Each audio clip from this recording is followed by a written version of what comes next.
Amém, queridos? Irmãos, eu vou nessa noite trazer uma palavra aqui com a igreja, compartilhar com a igreja, que eu já trouxe algum tempo atrás. Mas eu, querido, não tenho o hábito, por exemplo, de fazer sermões e deixar os sermões meus guardados.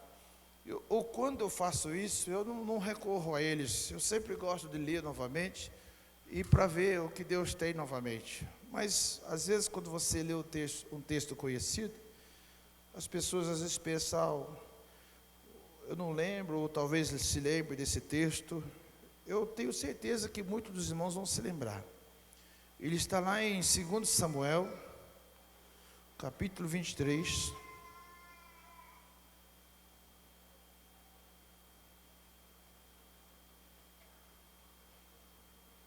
Segundo Samuel, capítulo 23.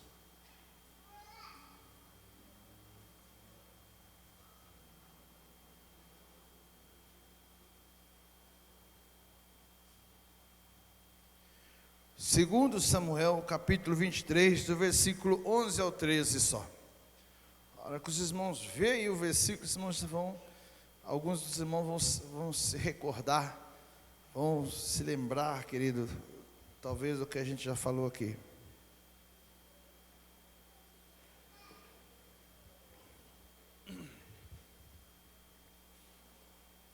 Amém?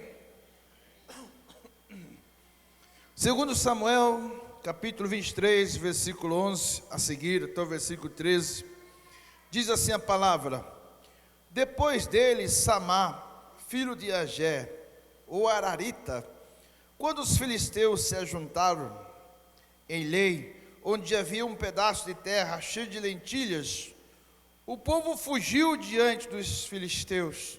Samá pôs-se no meio daquele terreno e defendeu e matou os filisteus, e o Senhor realizou um grande livramento. Também 3 dos 30 chefes desceram no tempo da colheita e foram encontrar Davi na caverna de Adulão, enquanto a tropa dos filisteus estava acampada no vale de Refaim. Amém, queridos? Feche os seus olhos um minutinho, por favor. Eu queria fazer mais uma oração com você em nome de Jesus. Pai, em nome de Jesus, nós declaramos nessa noite, Pai, que nós estamos dispostos, estamos disponíveis, Pai. Estamos, Pai, à inteira disposição do Teu Espírito, para que o Senhor possa nos ensinar, para que o Senhor possa, Pai querido, através da Tua palavra, forjar em nós nessa noite, Papai querido, aquilo que o Senhor almeja em nossos corações.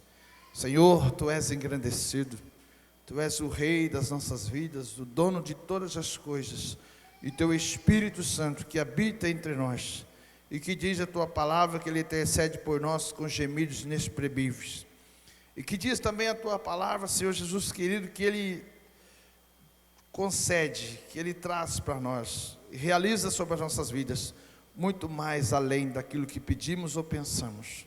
Seja nessa noite todo louvor, toda honra e toda glória, que o Senhor possa nessa noite, Papai querido, realizar nas nossas vidas, Pai, tanto o seu querer como o seu efetuar, em nome de Jesus Cristo. Amém? Quem crê, diga amém. Amém. Louvado seja Deus. Quem lembrou dessa palavra aqui, levanta a mão assim, deixa eu ver. Amém. Muitas pessoas lembraram. Queridos, eu gostaria nessa noite de falar com os irmãos a respeito dessa palavra aqui. Eu queria, evidentemente, em cima de tudo que a igreja está passando, dessa questão da gente estar vivendo, querido, o vinho novo, de novo, a gente está no meio, querido, de uma transição, e muitas vezes, querido, o novo, ele vem, e quando o novo chega, querido, algumas pessoas relutam contra isso. Isso é normal, querido, porque a gente muitas vezes é tendencioso a viver uma vida de rotina, e eu costumo sempre dar exemplos disso. Por quê? Porque se você observar, querido, a nossa vida, ela é uma rotina, não é uma rotina? Eu sou casado com aquela loira linda ali, que de vez em quando fica morena, há 29 anos. Então eu ainda posso me dar o luxo ainda, que de vez em quando ela é morena, de vez em quando ela é loira, o cabelo fica comprido, depois fica curto de novo. É uma mudança. Mas, querido, é a mesma mulher que eu casei. E ela, por sua vez, não pode nem dar o luxo de eu ter o cabelo trocado, porque nem cabelo eu tenho. Então aí eu vejo que a misericórdia é muito mais na minha vida do que na vida dela. Por quê? Ela põe cabelo curto, põe cabelo comprido, pinta o cabelo, e eu não tenho como fazer nada disso. Vocês sabem, irmãos, que uma vez ela me deu uma peruca de presente? Levou eu lá em Campinas. Aí o cara mediu minha cabeça assim, mediu tudo assim. Aí ele pegou, passou um risco aqui assim. Aí eu falei, o que é esse risco? Ele falou assim, é que eu vou tirar o seu cabelo, eu vou colar uma peruca em cima. Ela fica colada 30 dias aqui em cima. Eu falei, mas você vai rapar o restante que tem? Ele falou, vou rapar o restante do meio, tudo que você tem, e vou colar a outra em cima. Eu falei, não tem como. A minha esposa brigou comigo, eu falei, amor, vai que não dá certo. Aí, os fiozinhos que eu tenho, eu vou ficar cheio. Muito obrigado. Eu não quero esse presente. Amados, muitas vezes a nossa vida é uma rotina. E para você fugir disso, o que você tem que fazer? É evidente que você tem que renovar. Renovar o quê? Renovar o seu casamento, a aliança do seu casamento, passear com a esposa, com o esposo, fazer algo, querido, diferente. É muito bom isso para o relacionamento. Agora, irmãos, por mais que você faça isso, sempre vai ter rotina. Eu sempre dou esse exemplo, quando eu falo disso aqui, de um irmão, que ele casou e ficou uns 3 anos casados. Aí ele chegou na minha casa e falou assim, pastor, eu não aguento mais a vida de casado.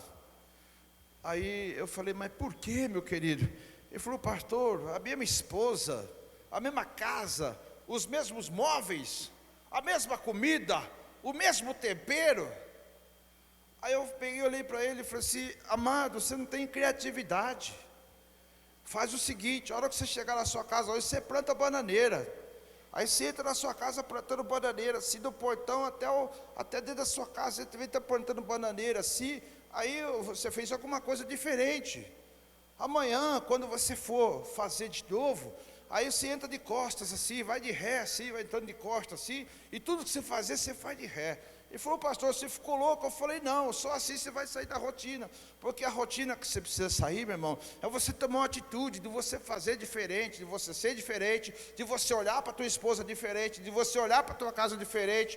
Pô, meu irmão, faz o seguinte, pega o seu sofá que está aqui hoje, pega o sofá, põe no quarto, amanhã você põe a cama na sala, aí depois você vai trocando todos os quartos, querendo que cada dia vai ser um dia diferente. Porque muitas vezes o problema está na cabeça das pessoas.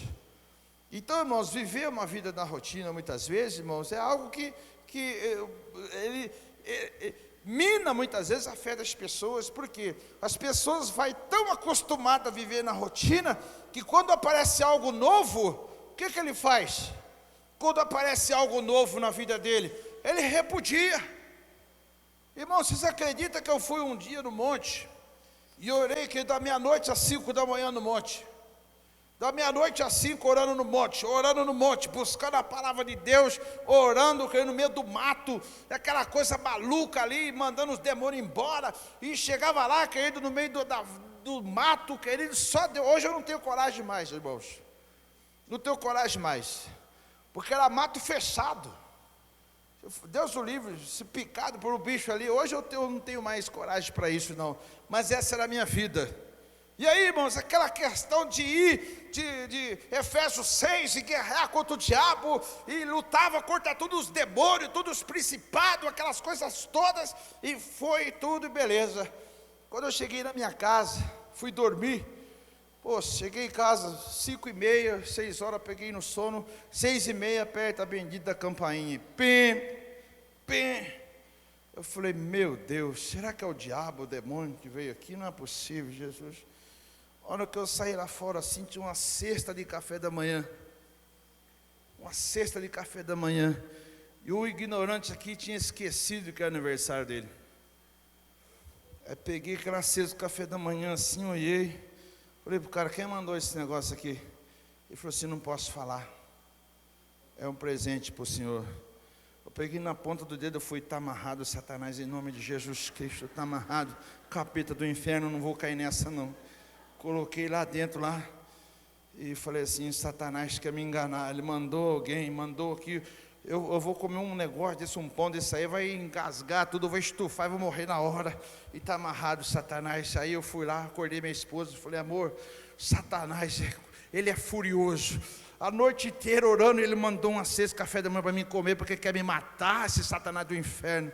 Minha esposa começou a chorar. Eu falei, não amor, eu não vou comer, eu não vou morrer, fica tranquilo. Ela falou assim, sou ignorante, eu que dei essa cesta para você de aniversário. Você está entendendo, irmão? Você está entendendo? É verdade, irmão. Eu não estou colocando uma mentira nisso aqui, irmão. É verdade, porque a minha vida, ela ficou tão condicionada àquilo ali, que qualquer mudança na minha vida, irmão, era o cão, era o capeta. Qualquer mudança que acontecia, irmão, era o capeta. Eu lembro até o dia de hoje, que nós estávamos subindo para a vigília, assim, irmão, e quando chegou numa cerca, assim, tinha um arame enfarpado, assim, solto, e ele era grande, assim, solto. Aí o irmão foi no escuro, aí o arame grudou na blusa dele, e o arame puxava a blusa dele, ele falava assim, solta de mim, Satanás, solta de mim agora, em nome de Jesus. Aí eu fui lá, peguei o arame e falei, irmão, é o arame, não é o diabo não. Aí eu comecei a perceber, sabe o que eu comecei a perceber? Que eu estava ficando neurótico, louco, doido de tudo, porque tudo é demônio. Eu tenho um amigo meu, que ele foi andar de bicicleta, ele pesa mais ou menos 140 quilos, por aí. Ele foi evangelizar de madrugada de bicicleta. Ele foi imaginar, não fala nome, querido, pelo amor de Deus. Aí ele foi de madrugada evangelizar com a bicicleta. Sabe o que aconteceu? Quebrou o quadro da bicicleta no meio. Aí ele chegou cedo, tudo ralado assim. Que foi, irmão? Foi o capeta. Foi o capeta. O capeta me passou a rasteira, quebrou a minha bicicleta. Eu olhei na bicicleta assim, que a solda quebrou, rachou no meio o cano, assim, assim. Olhei para ele e falei assim, irmão, você está precisando fazer um regime, meu querido, que aqui não tem capeta não. Vamos voltar ao assunto aqui, irmão. Você sabe o que acontece? Às vezes as pessoas estão dentro da igreja, mas eles estão vivendo uma vida tão, querido, dirigida por circunstâncias, que quando chega algo novo, ele não quer o novo. Não quer o novo. Não quer. O camarada, ele é tão, querido, conservador, ao ponto de viver uma vida sobre uma rotina, que se a mulher se arrumar diferente, ele acha que a mulher foi fazer a unha. Ele começa a achar. Você está entendendo o que eu estou falando para você? Então tem pessoas, irmãos, que ele é tão condicionada a isso, a essa vida de rotina, que tudo o que acontece na vida dele é diferente, ele já fala não. É assim o ser humano, irmãos. É assim o ser humano. Não é diferente na igreja. Não é diferente na igreja. Na igreja, querido, o pastor ele tem que orar a Deus uns 3 meses para ele trocar de carro. Porque senão alguém vai falar assim, alá! Por que as pessoas falam isso? Será que eles pensam que o pastor realmente tem uma má índole? Não, é que é novo, aconteceu, é de novo. Então, o que acontece, irmãos? Às vezes a nossa vida está tão condicionada à rotina, e que a rotina muitas vezes ela nos prende a algo chamado legalismo. E o legalismo é aquilo que você acredita e que você não está aberto para mudança. Então a sua vida ela fica uma vida condicionada, não pode mudar.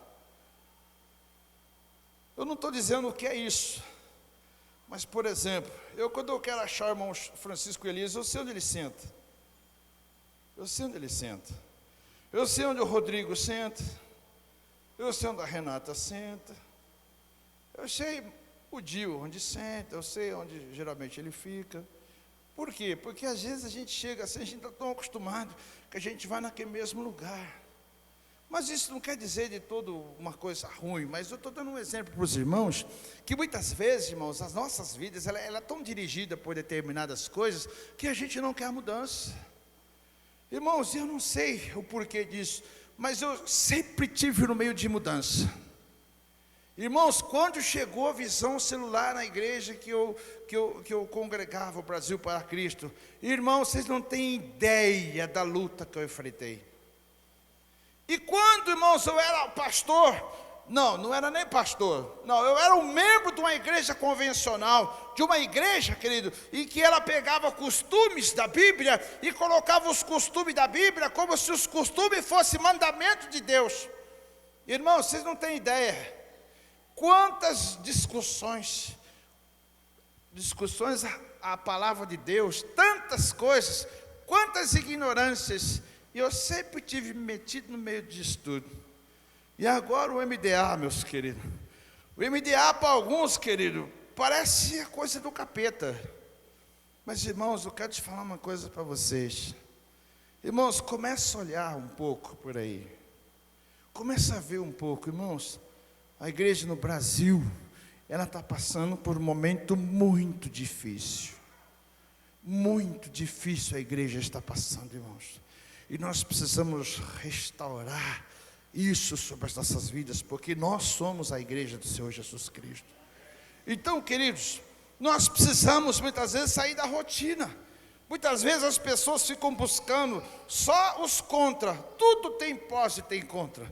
Tudo. Nós, como ser humanos, somos pessoas passíveis a erro, e dentro do temperamento de cada um, você tem qualidade e você tem defeito. Às vezes sobressai qualidade, às vezes sobressai defeito, querido. E quando a gente aprendeu sobre isso, a gente aprendeu que não tem como mudar, só melhorar. Então existem coisas nas nossas vidas, irmãos, que depende muito, querido, da nossa coragem. E é por isso que eu gostaria de falar com os irmãos da coragem do Samar. Irmãos, olhem para os irmãos, vê o texto que diz aqui, o versículo 11. Depois dele, Samar, filho de Agé, o aranita, quando os filisteus se ajuntaram em lei, onde havia um pedaço de terra cheio de lentilhas, o povo fugiu de diante dos filisteus. Amém ou não? Por que o povo fugiu, irmão? O que é fuga? Fuga é medo. O que é medo? Medo do novo. Medo, o que é medo? Não é falta de coragem, é falta de motivação. Por isso que nós falamos aqui na semana retrasada, na Santa Ceia, para ser mais específico, a respeito do texto de Mateus capítulo 3, onde João Batista ele chega e diz para os fariseus e para os saduceus: quem vos ensinou a fugir da ira de Deus? Quem vos ensinou a fugir? Porque na realidade a fuga, querido, muitas vezes leva as pessoas a fugir. Fugir do quê? Fugir do compromisso, fugir de uma nova realidade. E aí o que acontece? Algumas pessoas têm característica, querido, sabe do que? De fazer o quê? De fugir. Às vezes isso acontece dentro da família, por exemplo. Às vezes a esposa quer sentar com o esposo para acertar algumas coisas, mas o esposo sempre foge. Às vezes é ao contrário. Isso não pode acontecer? Pode acontecer. Às vezes existem conversas, por exemplo, que envolvem incompatibilidades dentro de um casamento, que se torna um tabu, e que muitas vezes as pessoas não falam sobre isso. O que é isso aí? É uma maneira da pessoa fugir. Fugir, irmãos, não vai levar a lugar nenhum, porque na realidade a gente não vai conseguir fazer isso todas as vezes. Agora preste bem atenção. Depois de Samar, filho de Agé, quando os filisteus se juntaram em lei, onde havia um pedaço de terra cheio de lentilhas, o que aconteceu? O povo fugiu de diante dos filisteus. E quando o povo fugiu, o que eles fizeram? Samar, você vai ficar aí. Os filisteus estão chegando, vamos fugir.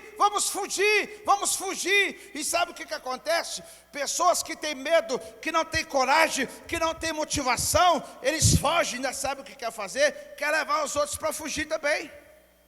Quer levar os outros para fugir. Sabe, meus queridos, se tem uma coisa que nós precisamos entender aqui nesse texto de hoje, aqui, querido, é que um homem uma mulher, o homem no sentido de ser humano, que não tem motivação, ele não vai vencer em lugar nenhum. Ele não vai vencer como marido, não vai vencer como esposa, não vai vencer, querido, na área profissional, não vai vencer em área nenhuma se ele não tiver motivação. Uma pessoa que não tem motivação, querido, ele tem um nome, ele se chama desistente. É uma pessoa desistente. Isso, querido, muitas vezes, sabe o que acontece? Acontece na vida das pessoas e é tido como se fosse uma característica da pessoa. Qual é a característica da pessoa? Ser desistente. A pessoa desiste de tudo. Quem é sanguíneo aí sabe disso. O sanguíneo tem por seu temperamento aquela explosão de começar, mas não tem, querido, aquela facilidade para terminar. Aí tudo que ele começa, ele para. É uma deficiência isso. Motivação para começar, mas não para continuar. É uma deficiência isso. Agora, meus amados, deixa eu te falar uma coisa para você. Vir na igreja sem motivação, ficar na igreja, meu querido, na presença de um Deus vivo, que exige uma fé viva, que exige uma ação, vir na igreja para ficar morto. Deixa eu te falar uma coisa para você, irmão. O lugar é esse mesmo, é morto. É morto mesmo. Porque uma pessoa que não tem motivação, uma pessoa que não inspira diante de Deus, alcançar, querido, alcançar, conquistar algo diante de Deus, o que ele está fazendo da igreja? Ele está sendo usado por inimigo, para trabalhar a vida de quem quer. Por isso, irmão, nós temos que estar atento. Atento. Quem são as pessoas que nós estamos compartilhando o sonho de Deus? Quem é que não se lembra da história do José? O José, ele tinha sonhos e revelações de Deus, e que Deus mostrava José como um grande líder. Meus irmãos, e José compartilhava os seus sonhos com seus irmãos. Os irmãos de José tinham ira por José, e o dia que o José sonhou que tinha 11 feixes, e todos se dobraram diante dele, incluiu até seu pai Jacó no meio. Aí foi a gota d'água para todo mundo. E as pessoas falam: não, até o Jacó vai dobrar diante disso aí? Esse é um sonhador, é um inoportuno, é uma pessoa arrogante, desprovida de humildade. O grande problema de José, meu querido, foi compartilhar os seus sonhos com quem não sonhava. Por isso você tem que estar atento. Você tem que estar atento diante de Deus. Atento diante de Deus. O Samar, meus amados, o que aconteceu com o Samar? O Samar estava lá no meio de um campo de lentilha, e quando as pessoas começaram a correr, as pessoas falaram assim: foge, Samar, foge, porque os filisteus vêm aí. Sabe quem eram os filisteus aqui? Os filisteus representam o Satanás. Os filisteus representam o diabo. Por quê? A Bíblia fala lá em João 10:10, patear, que o diabo veio senão, o ladrão, desculpa, veio senão roubar, matar e destruir. Os filisteus, eles saqueavam o povo de Israel, sabe quando? Na época da colheita. Os filisteus esperavam o povo plantar, o povo plantava, o povo ia, a hora que o povo ia colher, os filisteus vinham e roubavam. Irmão, Satanás é a mesma coisa. Você fica na igreja, mas no tempo da colheita, o diabo vem e te rouba a tua fé. Rouba, querido, sabe o quê? A sua motivação, te escraviza, e a sua vida volta, sabe aonde? Na estaca zero. O Samar não era uma pessoa desse tipo. Porque quando as pessoas começaram a gritar e dizer: foge, Samar, foge, Samar. Quem era Samar, irmãos? O Davi tinha 30 guerreiros, 30, presta atenção, e que eram destacados os 30 guerreiros de Davi, e que a Bíblia ficou o capítulo inteiro para falar deles, e eles eram colocados como os valentes de Davi. A Bíblia conta que os guerreiros de Davi começavam a guerrear às 8 da manhã e até às 8 da noite, sem parar, para comer, para espaço nenhum. A Bíblia conta que um dos guerreiros de Davi, a mão dele, a espada, se tornou uma só. O Davi era temido, porque o Davi tinha os guerreiros mais temíveis do mundo contra Davi. Eu gosto, querido, de estudar, querido, e de ver a história de Davi. O Davi chegou numa batalha que o exército inimigo não sabia quem vinha guerrear. Quando chegou aquela comissão de paz e falou assim: Davi está conosco, o exército inimigo jogou a espada no chão e falou assim: nós rendemos tudo. Ninguém é louco de enfrentar Davi. Está na Bíblia. O Samar era um dos guerreiros. A grande questão que eu queria trazer para os irmãos aqui hoje é que aquele campo de lentilhas que Samar estava no meio, não era um campo de lentilhas qualquer. Sabe por que não era um campo de lentilhas qualquer? Porque ele, como um guerreiro, um homem que usava a espada, um homem que usava o escudo, por um momento da vida dele, ele teve que passar por uma mudança.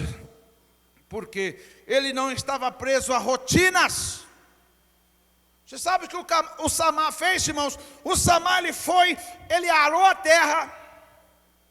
Naquela época era tudo na força bruta, O Samar, ele arou a terra, ele adubou a terra, ele cultivou a terra, um guerreiro, lá no meio da roça, e plantou aquelas lentilhas. Aí a hora que a lentilha está pronta para colher, o diabo vem.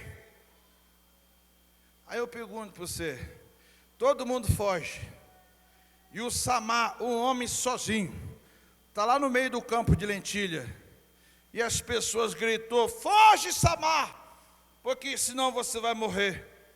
Irmão, você sabe o que o Samar fez? Ele pensou bem: puxa vida, eu lutei para plantar isso aqui, eu fiz tudo com o maior carinho, eu não vou desistir. Mas você sabe o que eu queria informar você hoje? Sem motivação não tem livramento. Se você for uma daquelas pessoas que tem tendência a fugir, pessoas que têm tendência a ter medo, pessoas que têm tendência a não aceitar o novo, viver a sua vida naquela rotina que você vive, sabe quando que Deus vai usar você ousadamente? Nunca! Nunca Deus vai usar você ousadamente, querido. Preste bem atenção na história. O Samar tinha tudo para fugir. As pessoas diziam: Samar, foge. Mas o Samar, ele decidiu, sabe fazer o quê? Eu não vou entregar o meu fruto, eu não vou entregar meu campo de lentilhas para nenhum, eu não quero nem saber. Todo mundo fugiu para a montanha. O Samar arrancou o escudo e a espada dele, e ele venceu o exército dos filisteus todinho, sozinho. Por que Deus fez isso com Samar? Por causa da atitude dele. A atitude dele de falar: não, eu não vou entregar para o diabo. Eu não vou entregar para o diabo o meu fruto do meu trabalho, que eu conquistei com esforço. Eu não vou entregar para Satanás. Ele arrancou o escudo e a espada e lutou e derrotou todos os filisteus. Sabe, meus amados, qual a lição que nós aprendemos com tudo isso aqui? Olha o versículo 12, que diz aí aquilo que eu estou dizendo. Samar pôs-se no meio daquele terreno e defendeu e matou os filisteus, e o Senhor realizou o quê? Um grande livramento. Desculpa, meu querido, caiu tudo aqui. Sabe, meus amados, eu li um livro que falava sobre águia, e aí o livro, de todos os ensinamentos dele, dizia o seguinte: que a gente pode ser uma águia ou uma galinha. Você que decide, ser uma águia ou ser uma galinha. Você que decide. Meus amados, vamos parar um pouquinho e vamos refletir nessa noite. O nosso Jesus Cristo, Ele é vivo. O nosso Jesus Cristo ressuscitou e está à destra de Deus. A Bíblia diz que é o nosso intercessor. A Bíblia diz que Jesus Cristo está vivo. E mais do que isso, Ele deu o Espírito Santo de vida para estar conosco. Aí eu pergunto para você, meu querido: o mundo está aí inteirinho para ser conquistado. Você está feliz? Você está feliz nessa noite? Nessa noite você dá por satisfeito? Quem era essa noite que poderia ter a ousadia de levantar e dizer: pastor, eu estou satisfeito, essa foi a vida que eu pedi para Deus, eu já conquistei tudo na minha vida? Quem poderia nessa noite aqui dizer isso? Oh, meus amados, humanamente, o que Samar fez era uma loucura. Mas, irmãos, sem coragem e motivação, a sua vida vai continuar do mesmo jeitinho que ela está. Você vai continuar confessando que a sua esposa não é crente, que seu esposo não é crente. Você vai confessar e vai continuar confessando que você não consegue nada na tua vida. Você vai continuar falando as mesmas coisinhas, e a sua vida vai continuar do mesmo jeitinho que ela está hoje. Oh, meus amados, você sabe o que o Samar fez? Ele defendeu aquilo que era dele. Muitas vezes o inimigo vem, o inimigo toca, às vezes, eu vejo, nos filhos, por uma decisão errada dos pais. Muitas vezes o inimigo vem e rouba da família aquilo que Deus tem da família por uma decisão errada de uma mãe. Oh, meus amados, pelo amor de Deus, lá em Efésios capítulo 6, a partir do versículo 18, tem os dardos inflamados do maligno e as armaduras do cristão.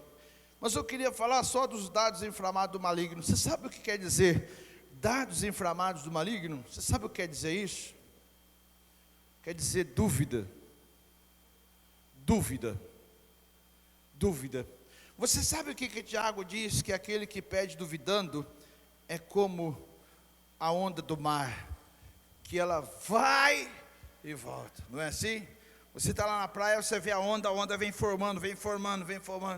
Quem foi a primeira vez na praia aqui passou por isso, né? Chega lá na praia assim, a onda vem formando, ele fala: será que ela vem? Aí ele sai correndo para trás. É até bonito de ver, todo mundo já passou por isso. Eu lembro que eu fui uma vez para o Rio de Janeiro, eu ainda era solteiro ainda, muitos anos atrás, era jovem. E aí foi um amigo nosso com a gente que ele dizia o seguinte: não, ele é da Bahia, mas pelo sotaque, ele puxar um pouco para o carioca, ele se destacou no grupo nosso como se fosse uma pessoa que subia surfar, um monte de coisa. E quem já foi para o Rio de Janeiro sabe que em Copacabana, a praia, a onda sobe alto e ela quebra muito em cima. E se você ficar naquele lugar onde ela quebrar ali, pode ser quem for, ela vai te arrastar e vai jogar você na areia, uma areia grossa, e vai ralar você, vai machucar você. E aí esse rapaz foi dizendo que ele era isso, que ele era aquilo. Eu pensei comigo: será? O que vai acontecer? Chegou lá de madrugada, né, já tudo molecada, com ímpeto, foi para a praia. E ele foi no lugar errado, na hora errada. A onda arrastou o rosto dele no chão, ele saiu com o rosto todo sanguentando assim. Você imagina esse rapaz ficar lá 5 dias no Rio de Janeiro, nós falamos para ele: e aí, surfista? E aí, surfista? Você sabe, meu amado, que a onda, quando ela vem assim, parece que ela vem. E aí ela vai murchando. Você sabe o que é isso? É o cristão que tem dúvida. Às vezes você olha nele assim, você fala assim: não, agora ele vai. Ele orou um dia, orou 2, jejuou de novo, fez um propósito na vida, aí foi, aí começa a faltar um, e falta outro. Daqui a pouco voltou na mesmice de novo. Meu amado, se eu fosse o Samar, eu tinha fugido, eu acho. Estou sendo sincero com os irmãos. Porque, irmãos, presta atenção. O camarada está lá no meio do campo de lentilho dele. O que fez ele ficar? Foi motivação. O que é motivação, irmãos? A motivação do Samar: eu ralei para chegar onde eu cheguei. Eu conquistei. A hora que eu vou usufruir do fruto, eu vou fugir. Não, te despertou o que? Aquele espírito de guerreiro que estava dentro dele. Ele tira a espada, o escudo e coloca todos os filisteus por terra. Meu amado, meu querido, está aqui na Bíblia. Se você não acredita na Bíblia, o problema é seu. Está aqui na Bíblia, está aqui na palavra de Deus. Mas ele defendeu, e por que ele defendeu, amado? Ele defendeu porque ele tinha motivação certa, motivação correta, e ele não é um desistente, ele não fugia, ele não tinha dúvida daquilo que Deus era na vida dele. E o interessante que eu acho aqui, e que isso só aconteceu, presta atenção, só aconteceu porque Deus olhou para o coração dele e viu o quê? Viu a coragem, viu a motivação correta. Você sabe, querido, que Deus, ele olhou para o Samar lá do céu, e quando Deus olhou para o Samar do céu, Deus olhou e falou assim: não é possível que aquele meu filho, o meu guerreiro, ele vai lutar contra tudo por conta daquilo que eu dei para ele. Você sabe por que eu estou dizendo isso aqui?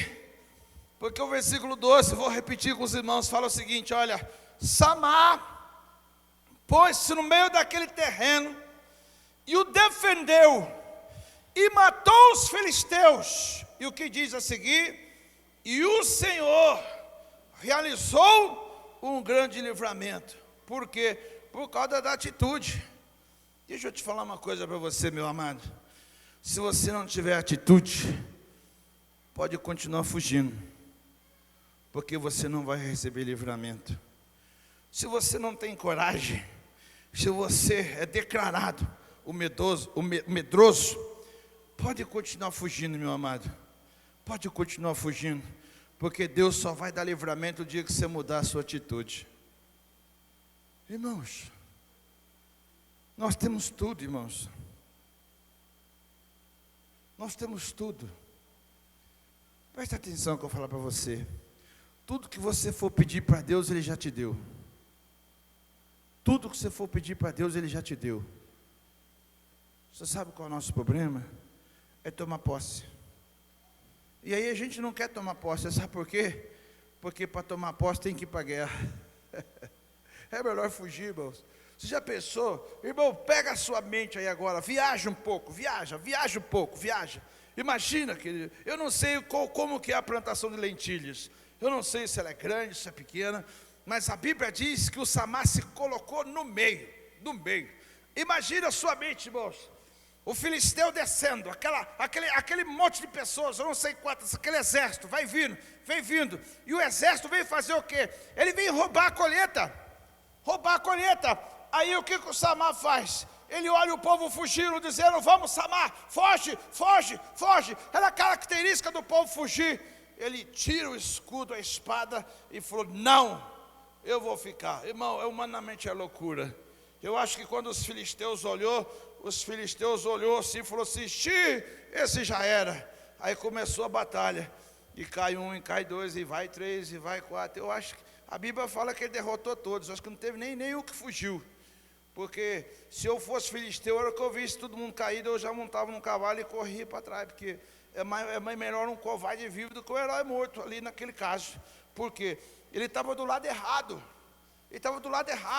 Você sabe, meu amado, a grande questão nossa é que nós queremos, sabe o quê? Receber a vitória primeiro, para depois para lutar. Tem como fazer isso? Você acha, irmão, que Deus, Ele é um Deus que Ele vai mover, querido, mover as águas para você e vai te dar 6 dezenas para você jogar na Mega Sena? Você acha que Deus vai fazer isso? Você acha que Deus vai te dar 6 dezenas para você jogar na Mega Sena? Você acha que Deus vai fazer isso?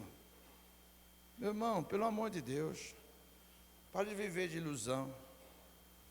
Você sabe que eu gosto de falar sobre essa questão do jogo da Mega Sena, porque todo mundo mexe, nosso atrativo, todo mundo mexe. Eu sei que tem cristão que joga e cristão que ora ainda para aquilo acontecer, mas toda oração frustrada. Você sabe o que é interessante da Mega Sena? Porque eu já falei para os irmãos aqui que eu joguei na Mega Sena, da virada ainda. Falei para o meu filho: vai lá, filho, joga 1, 2, 3, 4, 5 e 6, que se não ganhar, não ganha sozinho. Aí ele foi lá, levou R$2, que era R$2 na época, não sei quanto é hoje, jogou as 6, irmão, acertou 2 números. Foi pelo: olha, rapaz, a gente tem esse negócio aí, está mais para o nosso lado, rapaz, se não continuar jogando, acho que nós vamos ganhar esse negócio aí, né? Mas você sabe qual que é o interessante da pessoa que joga? ele fica a semana inteira pensando, que número que vai dar? Você já pensou se dá esse número? Nossa, o que eu vou comprar? Sonha, sonha ou não sonha, irmão? Se você tem um bilhete que vai correr, querido, daqui uma semana, e aquele bilhete tem milhões, você sonha. Você fala, nossa, se eu ganhar, será que eu vou fazer? Vou ajudar meus parentes e tudo, vou colocar tudo num bar, fazer um furo no meio. Vou ajudar todo mundo. Tem gente que é maligno na cabeça dele, tem gente que pensa isso. Tem pessoas que falam assim, vou ajudar meus amigos tudo, vou convidar tudo para um campo de gás e vou só ligar o gás, vou ajudar todo mundo. Às vezes não, o cara pensa em Ferrari, pensa aquilo. Irmãos, eu estou falando uma mentira aqui? A pessoa que ela tem um bilhete, ela sonha com aquela coisa toda. Aí eu entendi até porque são tantas as pessoas idosas que gostam de jogar. Por quê? Ele vive de sonho, toda semana ele tem que sonhar. A semana que ele não joga, ele fica oprimido, porque ele fala assim, ai que dá meu número, e eu não joguei. Aí ele joga de novo, aí ele fica a semana inteira sonhando. Irmão, a Bíblia fala que os velhos iam ter sonho, mas não é esse sonho está errado. Tem pessoa na igreja que é que nem essas pessoas que gostam de jogar, fica sonhando em conquistar, vou sonhando em conquistar. Quem sabe Deus pode usar o empresário chegar na igreja e olhar para mim e falar, vou te dar uma casa e um carro para você. Ele fica sonhando. Irmão, a expectativa errada.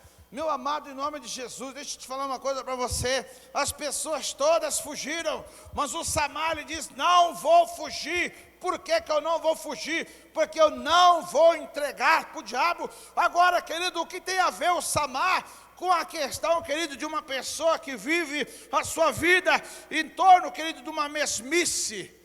Pessoas que têm a sua vida marcada por rotina. O Samar não era agricultor. Ele não era uma pessoa que entendia de terra. Você sabe o que é isso? Você já pegou numa enxada para capinar, irmão? Esse dia eu cheguei na chácara animado, peguei enxada, de 2 enxadadas, 3, 4, 5. Eu falei, eu vou, 10, 11, 12, eu não sei quanta, querido. Eu falei, meu pai do céu, não é possível. Aí deu uma ajeitada aqui, ajeitou ali, joguei a enxada lá e vou jogar mata-mato nesse negócio aqui. Agora, por exemplo, eu fui lá no sítio do irmão José Aldo, que está aqui. José Aldo, Deus abençoe o senhor. Fui lá no sítio lá, do irmão José Aldo, né? O irmão outro José levantou a mão, o irmão José Aldo da frente, tá? E aí o irmão José Aldo, querido, eu vi o cara atrapalhando. Cuida do gado, tira leite, não sei o quê, faz aquilo outro. Só de ver ele trabalhar, eu estava cansado. Eu vim de Minas cansado de ver ele trabalhar. Aí eu cheguei em casa e falei, minha esposa, vida no sítio? Eu estava quase esse tempo atrás tocando a minha casa no sítio. Eu falei, estou fora. Você está maluco? O camarada trabalha que nem doido, meu irmão. Eu falei, não, esse negócio não é, já não estou mais nessa idade. Entendeu, querido? Não é sombra, é água fresca, mas cada um no seu dom. Por quê, querido? Porque se você não está acostumado a fazer aquilo ali, é problema. É problema ou não é? Eu peguei esse dia um camarada fortão, assim, tudo fortão, musculoso e tal. Ele foi ajudar eu peguei ele. E o camarada pegou na pá, jogaram com a pá, assim na pá. Daqui a pouco eu vi que a pá já fazia assim. Aí daqui a pouco a pá ia empurrando assim. Aí eu falei assim, dá aqui para mim. E fui, porque disso eu era bom, então ainda dá para o gasto ainda. Você sabe o que é isso aí? É a pessoa que não está acostumada com isso. Deixa eu te falar uma coisa para você. O Samar, você já imaginou um guerreiro? Um guerreiro daqueles guerreiros mesmo que não foge da guerra. Ele arando terra, carpindo terra. Ele fez isso. É uma pessoa apta à mudança. Uma pessoa apta a fazer de novo. Aí ele foi, cavou, fez tudo. Aquele cara deve ter ficado todo dia de tarde assim quebrado. Ele falou assim, nossa, como é que vocês sofrem? É melhor guerrear, matar os outros, porque assim não dá. Aí, todo cansado ali, a hora de colher o fruto, alguém grita, os filisteus vêm aí. Ele falou assim, Satanás, aqui não, meu amado, você tem que aprender essa noite, como aplicar isso na tua vida, como mudar, querido, a sua circunstância, como, querido, ser uma pessoa aberta para o novo de Deus, principalmente de Deus, irmãos. Irmãos, Deus, Ele é maravilhoso, Ele é poderoso, irmãos. Mas, irmãos, nós não vamos receber nada de graça. A Bíblia é clara. Samar lutou contra os filisteus, e por conta disso, o que Deus fez? Por conta da motivação, da coragem de Samar, chamou a atenção de Deus. E Deus falou assim: olha lá, eu vou dar livramento para o Samar. Pronto. Agora, você quer receber livramento como? Eu te pergunto para você. Deus vai olhar para você, você vai estar fazendo o quê? Vai estar fugindo? Vai estar fugindo, irmão? Aí Deus vai fazer o que na tua vida? O que é que Deus vai dar de livramento para você se você está fugindo? Oh, meu querido, em nome de Jesus Cristo, nós precisamos, irmãos, entender que em Jesus, através da graça, não é facilidade, não é facilidade, mas em Jesus, através da graça, o que Deus nos deu foi muita possibilidade. E como cristão, eu quero dizer para os irmãos, eu não quero mais viver uma vida de rotina. Eu não quero mais, irmãos. Eu estou decidido, irmãos, a não viver mais uma vida de rotina. Se no final de 2016, irmão, não acontecer nada aqui, por conta da transição, se no final de 2017 não acontecer nada, vocês vão ter outro pastor aqui. Eu não estou ameaçando os irmãos, não, porque eu vou chamar a responsabilidade e vou olhar para mim e vou pensar o seguinte: eu não estou conduzindo, eu não estou recebendo. Você sabe por quê, irmãos? Eu estou convicto da palavra de Deus, que a vida que eu estou vivendo hoje não é a vida que Deus projetou para mim. Por isso, irmãos, eu quero mais. Por isso eu estou decidido. Por isso eu estou convidando os irmãos a fazer frente comigo, a mudar a sua história, mudar a história da sua família, mudar a história da sua cidade, mudar a história da igreja na face da terra. É por isso que eu estou convidando você, irmãos. Mas eu quero dizer uma coisa para você: se você não tiver coragem, se você não enfrentar, se você não decidir, não vai acontecer nada. Tua vida vai continuar do mesmo jeito. Que horas você acorda? O que você faz depois que você acorda? Qual hora que você vai dormir? O que você faz antes de dormir? Quanto tempo você gasta na frente da televisão? Opa, televisão é passado, pastor. Quanto tempo você gasta no celular, no computador, no tablet? Quanto tempo você gasta, meu querido? Ah, com certeza o tempo que você gasta com Deus é maior do que todos. O tempo que você gasta com Deus é maior do que tudo isso. Então Deus não é primeiro na tua vida. Me desculpe, Deus não é primeiro na tua vida. Meu amado, você pode ter um tablet, pode ter seu celular, pode ter internet, pode acordar do jeito que você quer, a hora que você quer, dormir a hora que você quer, meu amado. Mas irmãos, para um pouco e pensa: será que a tua vida é física, material, emocional, espiritual, ela não está toda travada? Por conta disso? Por conta disso? Irmãos, o Samar decidiu, por causa da decisão dele, Deus foi com ele, deu o livramento, e nenhum filisteu levou a mentira dele embora, querido. Eu vejo o Samar depois cansado, todo dolorido, a peleja foi dura, mas eu vejo ele ali, sabe, no fogo, aquelas lentilhas todas fervendo, ele olhando para o céu, agradecendo a Deus pelo grande livramento, comendo do fruto que ele plantou, e dizendo: Deus, o diabo não vai me vencer, porque o Senhor é maior na minha vida. O Senhor é maior na minha vida. Às vezes a gente não tem mais o hábito de dizer isso. A gente vive a nossa vida por circunstância, enquanto o apóstolo Paulo nos adverte: Nós não podemos viver nem pelo que os nossos olhos vê, nem pelo que nós sentimos. Nós não podemos viver por circunstância. Nós precisamos viver pela fé num Jesus Cristo vivo e poderoso. Amém, meus amados? Amém ou não?